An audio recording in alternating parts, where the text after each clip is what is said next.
হায় রে মানুষ, মানুষের জীবন। মানুষ কতটা কষ্টে থাকলে মানুষ এইভাবে রাস্তার মধ্যে ঘুমিয়ে থাকে।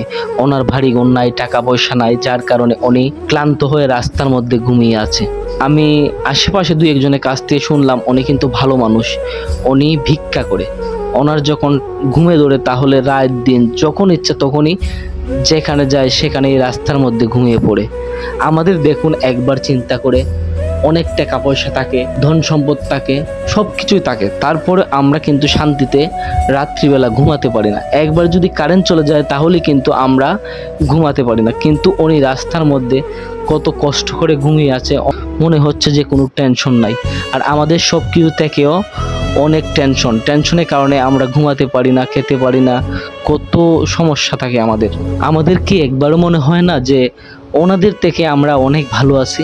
একটিবার চিন্তা করে দেখুন তো, আপনি কখনো রাস্তার মধ্যে ঘুমিয়েছেন কিনা, না খেয়ে থেকেছেন কিনা? আমরা কিন্তু অনেক কিছু পাওয়ার পরেও আমরা আরও চাই, কিন্তু আমাদের ভরে না, মন ভরে না, পেট ভরে না। কিন্তু ওনারা অল্পতেই সুখী। দেখুন ভালো করে, উনি কত সুন্দর রাস্তার মধ্যে ঘুমিয়েছে, ওনের কোনো টেনশনই নাই। হায় রে মানুষ, জীবনের সাথে কতই না যুদ্ধ করতে হয়। ওনাদেরকে দেখলে জীবনের মানে বোঝা যায়, সুখ দুঃখ কী জিনিস সেটা বোঝা যায়।